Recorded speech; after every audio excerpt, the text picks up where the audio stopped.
Puji Tuhan, selamat kita berbakti lagi dalam nama Tuhan Yesus.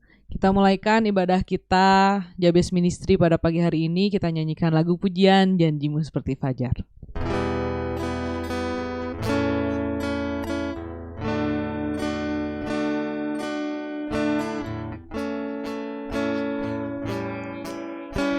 Ketika ku hadapi kehidupan ini, jalan mana yang harus ku pilih? Ku tahu ku tak mampu, ku tahu ku tak sanggup. Hanya Kau Tuhan tempat jawabanku. Aku pun tahu ku tak pernah sendiri, sebab Engkau Allah yang menggendongku. Tangan-Mu membelaiku, cinta-Mu memuaskanku. Kau mengangkatku ke tempat yang tinggi. Janji-Mu seperti fajar pagi hari, yang tiada pernah terlambat bersinar. Cinta-Mu seperti sungai yang mengalir, dan ku tahu betapa dalam kasih-Mu.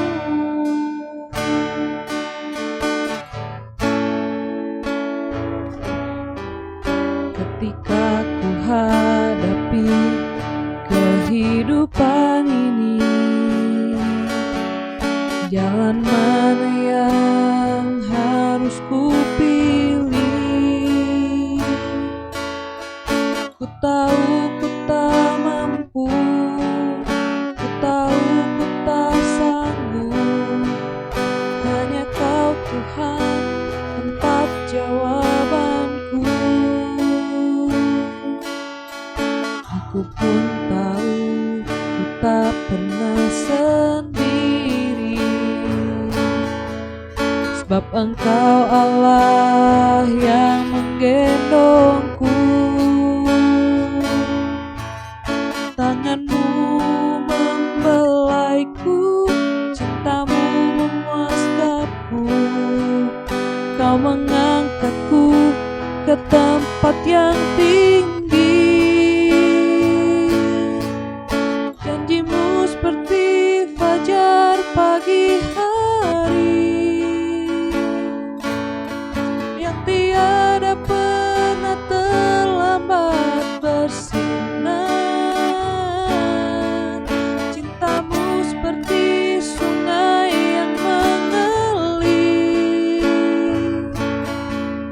dan ku tahu betapa dalam kasih-Mu. Janji-Mu seperti fajar, janji-Mu seperti fajar pagi hari, yang tiada pernah terlambat bersinar. Cinta-Mu seperti sungai yang mengalir, dan ku tahu betapa dalam kasih-Mu. Dan ku tahu betapa dalam kasih-Mu. Dan ku tahu betapa dalam kasih-Mu. Terima kasih Tuhan, terima kasih untuk kesempatan lagi yang Tuhan berikan kepada kami untuk kami beribadah kepada Tuhan, memuji membesarkan nama Tuhan, mendengarkan sebagian daripada firman Tuhan yang selalu menguatkan kami dalam setiap kehidupan kami. Terima kasih Tuhan.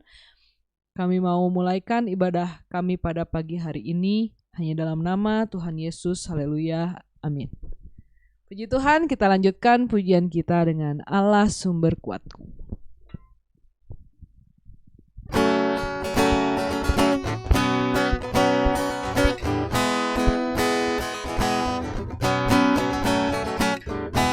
hanya Kau milikku di surga. Tiada yang kuingini di bumi, hanya Kau. Tak kuandalkan kekuatanku, namun yang pasti Kau tetap selamanya Allah sumber kuatku, Allah sumber kuatku, Allah sumber kuatku dan bagianku selamanya. Allah sumber kuatku, Allah sumber kuatku, Allah sumber kuatku dan bagianku selamanya. Selamanya hanya Kau.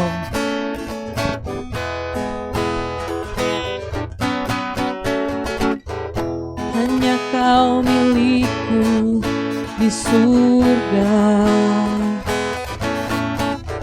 Tiada yang kuingini di bumi, hanya Kau. Tak kuandalkan kekuatanku, namun yang pasti Kau tetap selamanya Allah sumber kuatku, Allah sumber kuatku, Allah sumber kuatku dan bagianku selamanya. Allah sumber kuatku, Allah sumber kuatku, Allah sumber kuatku dan bagianku selamanya.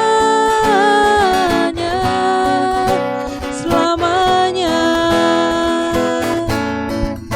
selamanya, selamanya. Haleluya, puji Tuhan. Tuhan Yesus yang menjadi sumber kekuatan kita, Tuhan Yesus yang kita rindukan di surga, mau apalagi di bumi gitu ya. Terima kasih, puji Tuhan. Sebentar kita akan mendengarkan firman Tuhan. Kita akan nyanyikan lagu pujian Engkaulah Kekuatan.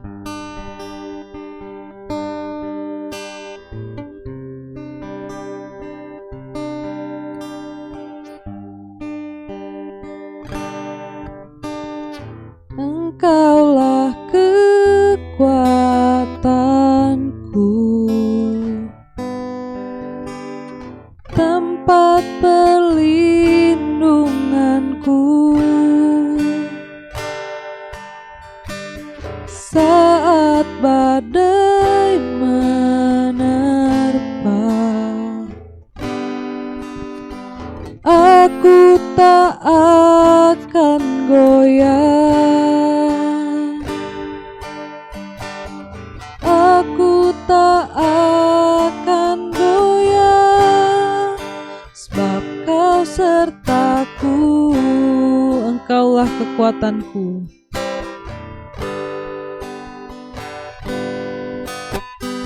Engkaulah kekuatanku,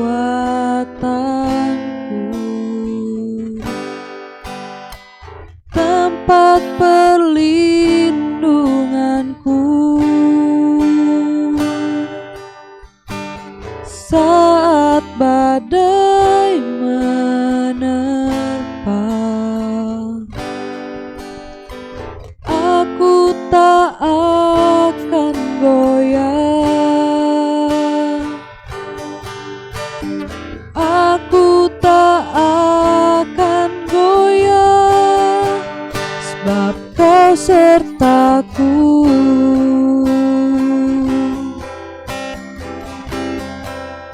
Sejauh langit dari bumi,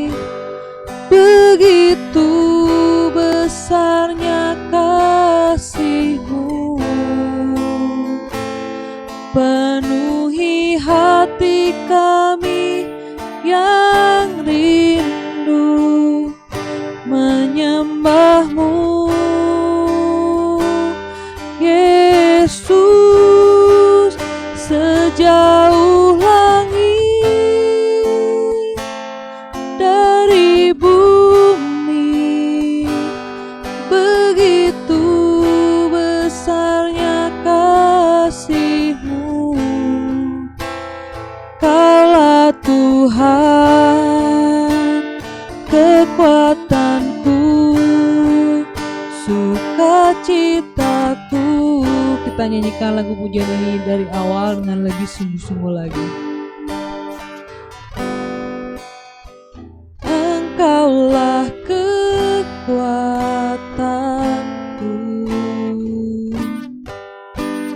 tempat perlindunganku saat badai menerpa. Aku tak akan goyah, aku tak akan goyah, sebab Kau sertaku sejauh langit, sejauh langit dari bumi, begitu besarnya kasih-Mu. Penuhi hati kami yang rindu menyembah-Mu, Yesus. Sejauh langit dari bumi, begitu besarnya kasih-Mu. Kaulah Tuhan, kekuatanku, sukacitaku. Sejauh langit, sejauh langit dari bumi, begitu besarnya kasih-Mu. Penuhi hati kami yang rindu menyembah-Mu, Yesus. Sejauh langit dari bumi, begitu besarnya kasih-Mu. Kaulah Tuhan, kekuatanku, sukacitaku. Kaulah Tuhan, kekuatan kami, Kaulah Tuhan, kekuatanku, sukacitaku. Sekali lagi, Kaulah Tuhan, kekuatan kami, Tuhan. Kaulah Tuhan, kekuatanku, sukacitaku.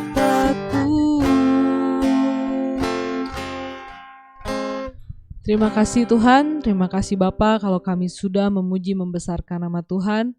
Kini tiba saatnya Tuhan, kami mau mendengarkan sebagian daripada firman Tuhan yang menjadi kekuatan kami, yang menjadi sumber kekuatan kami Tuhan. Engkau urapi mulut dan bibir hamba-Mu yang akan menyampaikan firman Tuhan. Biarlah firman yang datang dari mulutnya adalah firman yang daripada Tuhan. Terima kasih Tuhan Yesus, Engkau memberkati kami semua yang mendengarkan firman Tuhan juga. Jadikan tanah hati yang baik sehingga firman Tuhan itu boleh bertumbuh dan berbuah dalam setiap kehidupan kami. Dalam nama Tuhan Yesus, kami sudah berdoa, mengucapkan syukur, haleluya, amin. Untuk pekerjaan selanjutnya saya serahkan kepada yang bertugas. Selamat hari Minggu untuk kita semua. Kita boleh berjumpa lagi dalam kasih Tuhan kita Yesus Kristus dalam ibadah YBS Ministry Bandung.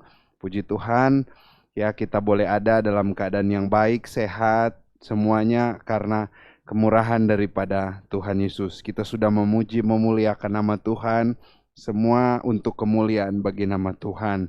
Dan saudara yang dikasihi oleh Tuhan kita Yesus Kristus. Tahun 2005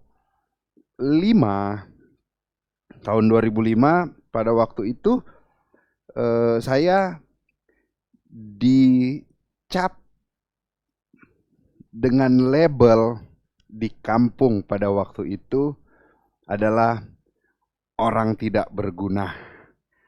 Ya, kenapa orang tidak berguna? Karena pada waktu itu ya di kampung itu terjadi perkelahian antar anak muda, antar kampung.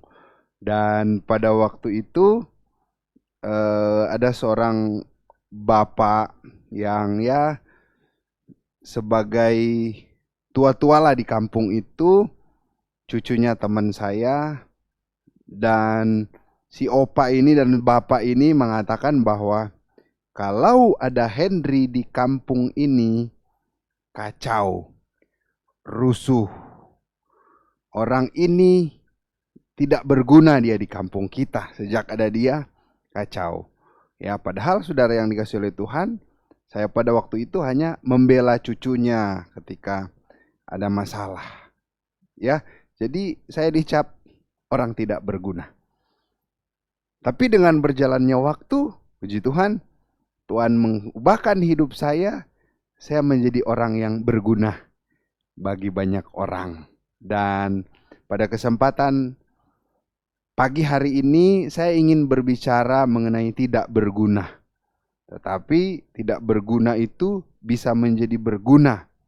Kita lihat di dalam surat Rasul Paulus kepada Filemon, ya, di Perjanjian Baru mungkin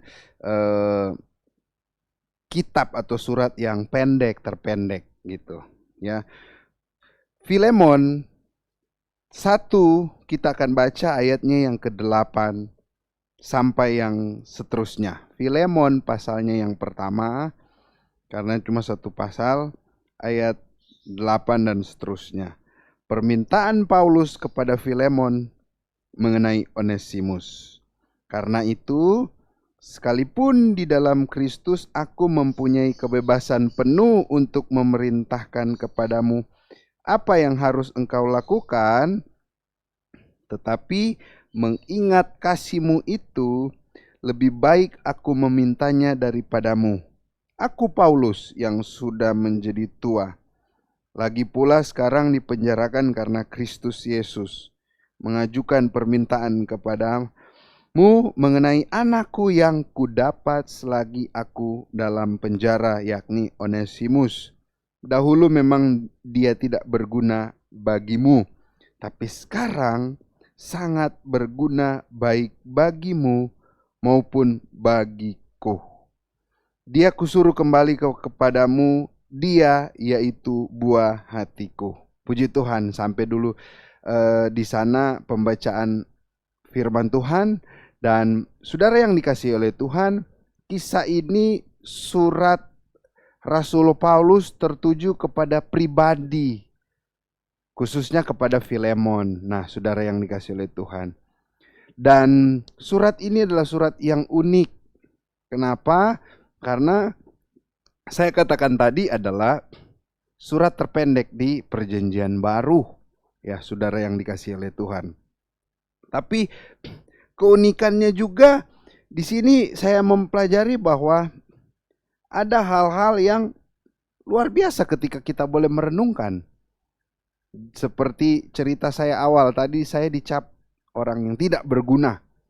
Tapi dengan cara yang ajaib, Tuhan boleh nyatakan saya bisa berguna bagi keluarga, bagi saudara-saudara yang ada. Nah, saya tertarik di dalam ayatnya yang 11. Dahulu memang dia tidak berguna bagimu. Nah, Paulus tulis surat kepada Filemon. Paulus waktu itu ada di penjara. Dia tulis kepada Filemon. Nah, Filemon ini ya pada waktu pelayanan Paulus itu dia menjadi salah satu pemimpin di gereja rumah. Jadi pada waktu itu di Kolose itu si rumahnya Filemon dijadikan kayak tempat ibadah gitu ya, tapi di rumah ada persekutuan, ada mendalami Alkitab, ada mereka memecahkan perjamuan, dan Filemon ini adalah orang yang kaya dan dia menjadi anak Tuhan. Dan Filemon ini dia memiliki budak.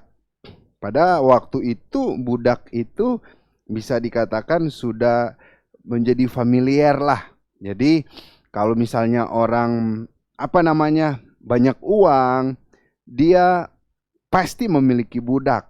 Dan budaknya bukan cuma satu, ada banyak budak-budak ya.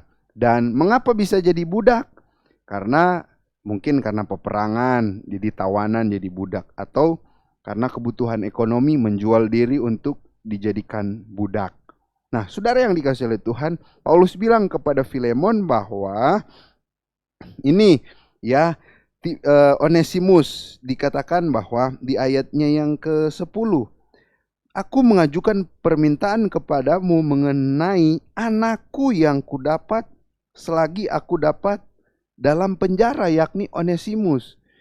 Nah, ayat 11, dahulu dia memang tidak berguna, tapi sekarang dia berguna. Kenapa dahulu? Ternyata kalau saudara baca di ayat yang ke-18 itu, Onesimus ini adalah budak dari Filemon. Dan Alkitab mengatakan kemungkinan besar Filemon ini mengambil uang daripada Filemon sehingga dia bawa kabur mungkin dengan cara yang ajaib, entah dia masuk penjara di Roma atau intinya dia bertemu dengan Paulus Injili sehingga dia menjadi Kristen, percaya Yesus, bertobat, dan ada suatu perubahan yang besar yang yang Onesimus munculkan. Nah, sehingga Paulus bilang, memang ini anakku yang kudapat lagi penjara, Onesimus. Dulu dia memang tidak berguna, tapi sekarang sangat berguna baik bagimu maupun bagiku. Ya, dia kusuruh kembali kepadamu, yakni buah hatiku. 13, sebenarnya aku mau menahan dia lagi di sini sebagai gantimu untuk melayani aku selama aku dipenjarakan karena Injil. Tapi tanpa persetujuanmu, aku tidak mau berbuat sesuatu supaya yang baik itu jangan engkau lakukan seolah-olah dengan paksa, melainkan dengan sukarela. Nah, Paulus tahu aturan dari budak. Jadi yang pertama, budak itu ketika dia melakukan pelanggaran, berbuat salah, mencuri atau apapun itu, dia pergi lari mungkin ke temannya agar supaya temannya itu menjadi perwakilan untuk ngomong kepada tuannya bahwa dia telah bersalah, mohon ampun, maaf lah gitu. Tentunya dengan segala konsekuensi yang ada, ya. Nah, ini Onesimus dia ketemu dengan Paulus, diubahkan, dan Paulus yang menjadi perantara. Ini dia sudah berubah gitu. Tetapi sebenarnya ya saya pengen dia sama-sama dengan saya karena dia membantu saya. Tapi Paulus tahu aturan bahwa dia harus dikembalikan kepada pemiliknya atau tuannya. Dan hal yang luar biasa saudara yang dikasihi oleh Tuhan, yang Onesimus ini yang bisa dikatakan ya orang yang arti nama Onesimus kan berguna, tapi perilakunya tidak berguna. Sebelum dia kenal Yesus, sebelum dia menjadi orang percaya.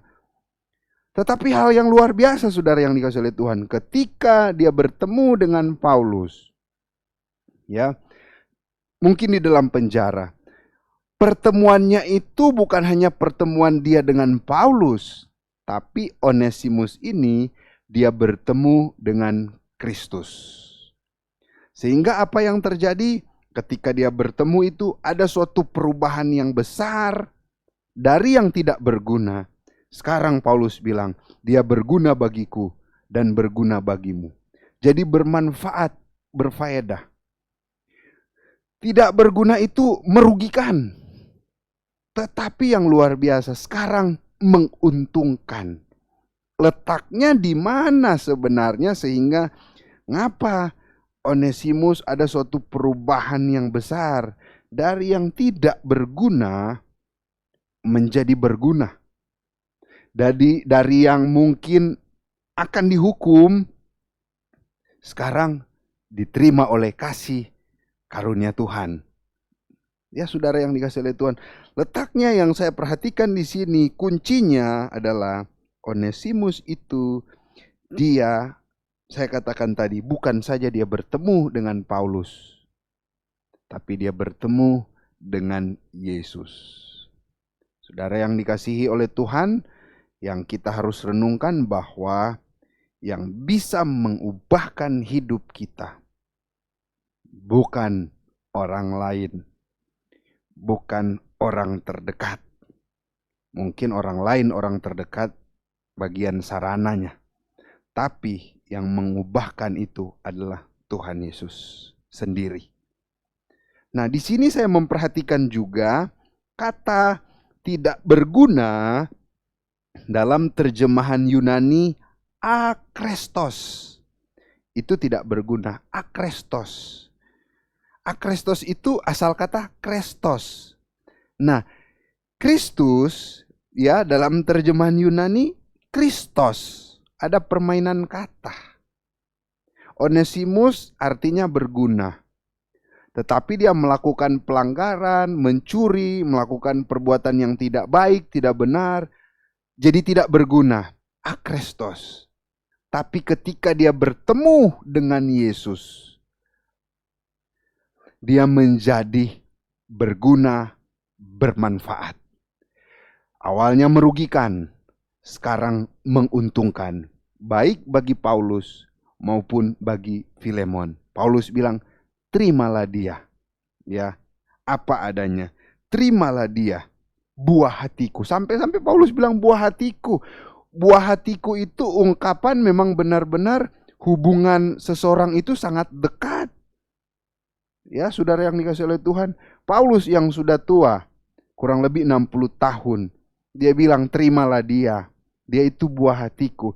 Jadi kandungan buah hatiku itu merupakan pemahaman ini orang ini sangat dekat dengan saya dan berpengaruh dalam kehidupan saya, khususnya Paulus. Jadi terima dia. Dia Tuhan sudah ubahkan 180 derajat.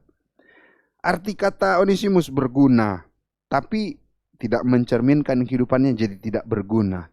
Tetapi luar biasanya Tuhan mengubahkan. Dia kembali ke posisi awal, dia menjadi berguna. Tapi bukan saja berguna bagi tuannya, tetapi bagi banyak orang.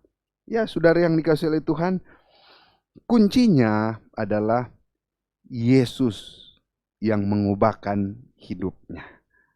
Saya cerita mengenai hidup saya yang 2005 itu dikatakan tidak berguna, pembuat masalah. Ya, karena pada waktu itu saudara, misalnya ada teman-teman saya ini, kita udah ngumpul, tiba-tiba teman saya ini bikin kacau di kampung sebelah. Tiba-tiba dia datang ke kami kumpul-kumpul, kampung sebelah datang. Ya udah saya halangi dong, ya sudah, udahlah baikan atau bagaimana. Tapi saya difitnah, saudara.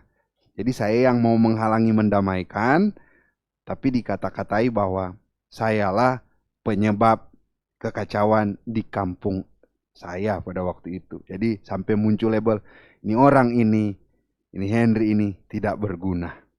Tapi memang dulu kehidupan saya tidak berguna.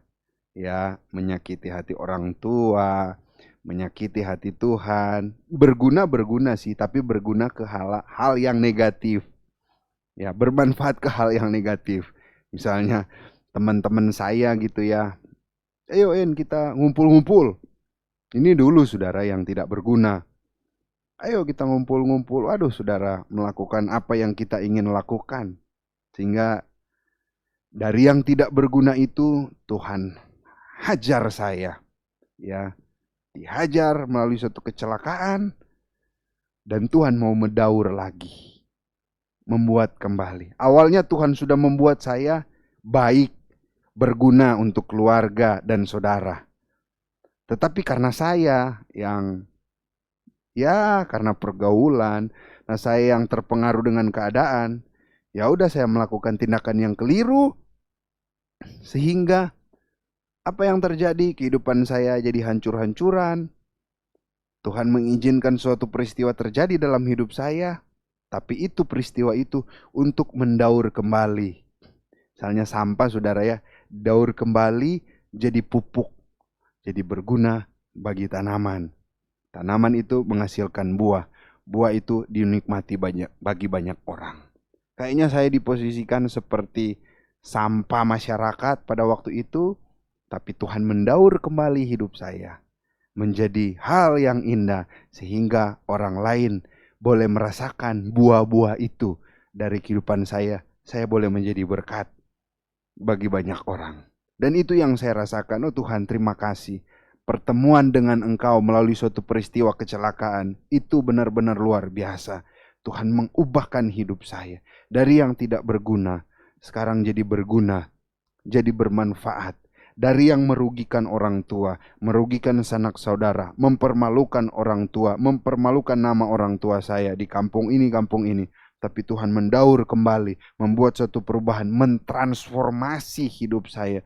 Enggak, saya boleh menjadi berkat bagi banyak orang. Onesimus tidak berguna, melakukan pelanggaran yang mencuri, ya, menyakiti hati Tuhan, mempermalukan. Tapi Tuhan ubahkan hidupnya. Ya, ketemu, mungkinan besar dia masuk penjara dan ketemu dengan Paulus di penjara. Akhirnya dia bisa menjadi sangat berguna. Ya, saudara yang dikasihi oleh Tuhan. Sebenarnya kalau pikir, Filemon itu dilema, dia ingin terima Onesimus itu. Kenapa dia dilema? Yang pertama, ya, karena masih banyak budak-budak.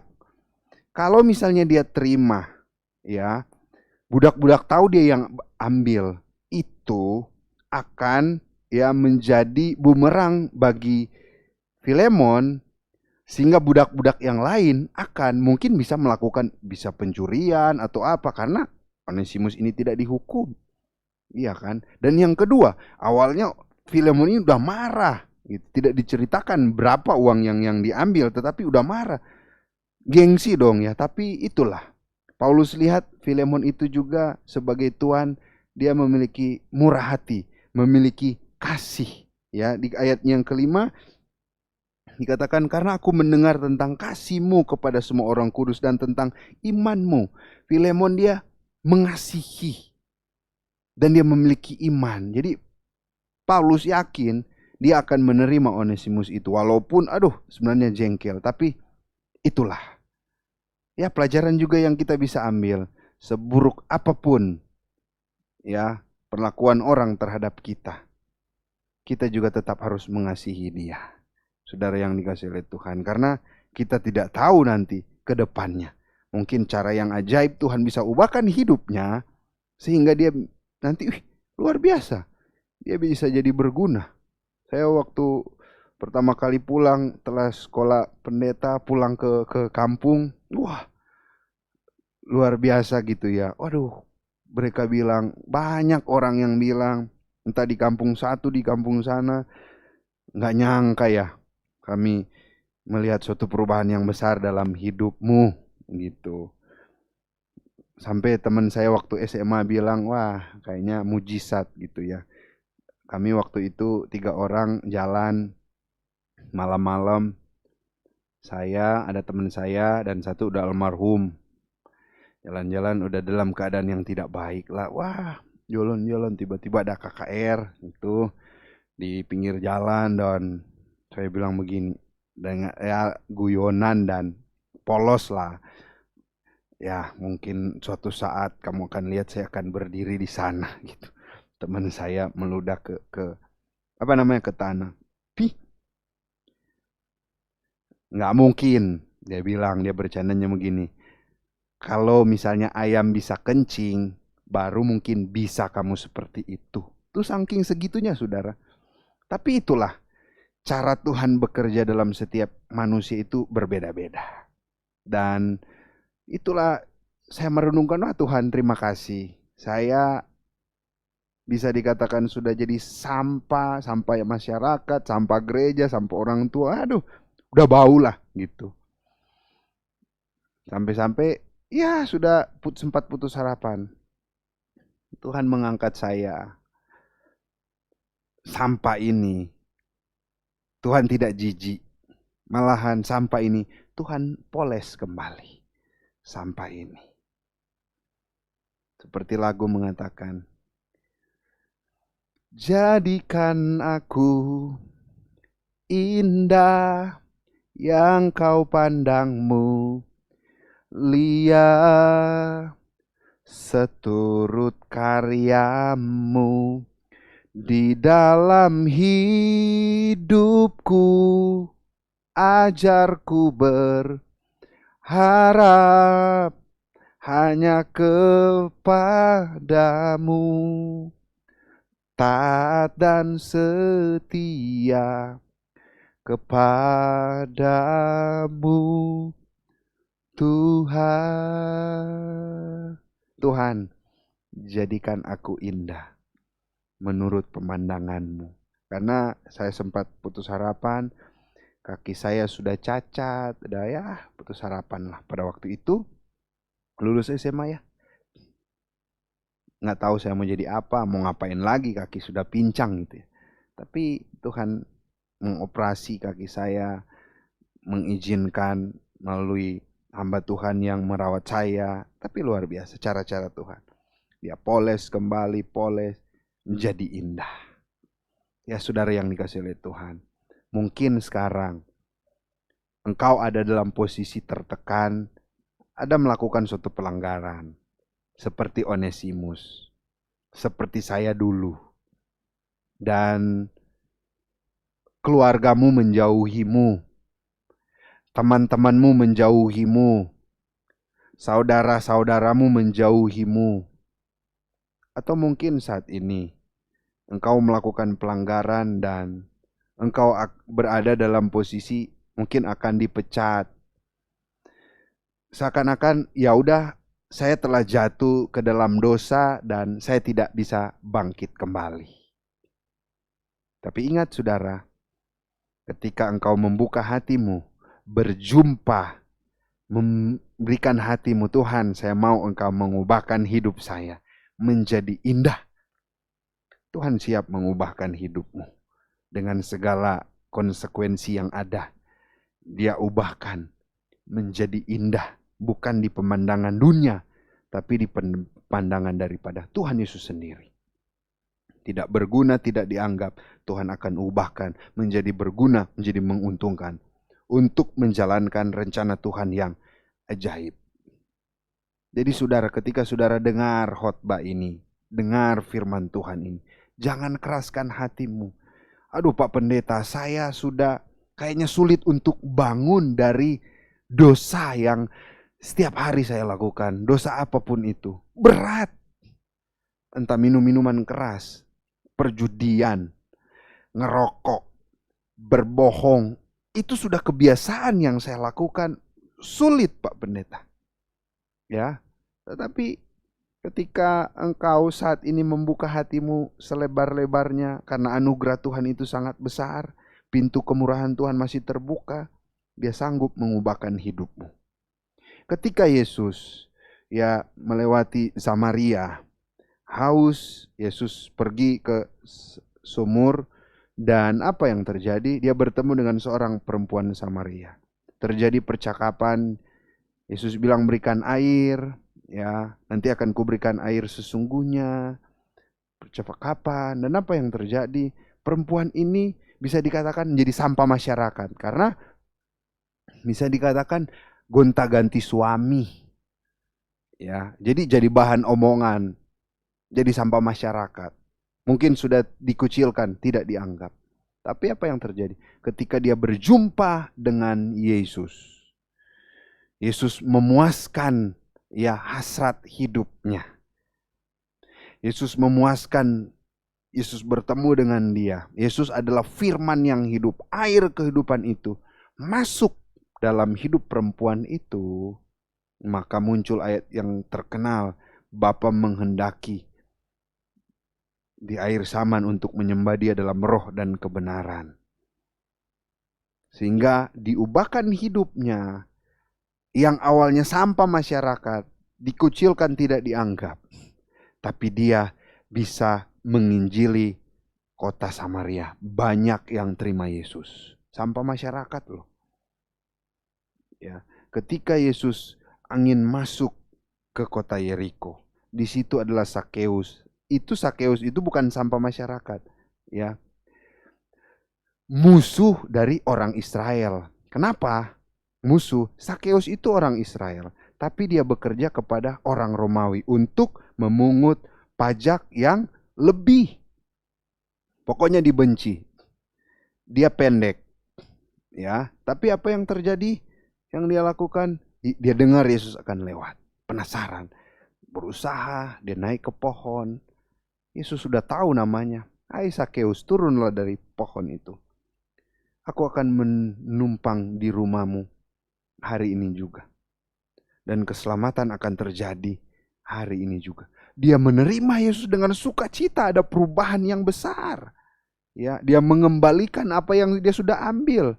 Bahkan dia menambah, dia berbagi. Itu dari tidak dianggap, dari melakukan pelanggaran yang besar, tapi Tuhan mengubahkan hidupnya. Hal yang luar biasa Tuhan nyatakan. Saudara yang dikasihi oleh Tuhan, baik Filemon, baik perempuan Samaria, baik Sakeus, maupun saya pribadi, mungkin mewakili sampah masyarakat, tidak berguna, tidak dianggap, dikucilkan. Tapi ketika berjumpa dengan Yesus, Sang Penebus, Juru Selamat itu, yang tidak dianggap menjadi dianggap, yang merugikan menguntungkan, yang tidak bermanfaat jadi bermanfaat untuk kemuliaan bagi nama Tuhan. Kuncinya satu, terima Yesus yang benar-benar bekerja dalam hidupmu, sehingga perubahan yang besar Tuhan nyatakan dalam hidupmu. Kau akan melihat kemuliaan Tuhan nyata dalam kehidupanmu. Puji Tuhan, mari kita satu dalam doa. Terima kasih Tuhan. Terima kasih Yesus. Kami sudah dengar firman-Mu. Kami sudah dengar apa yang Engkau ingin sampaikan dalam hidup kami.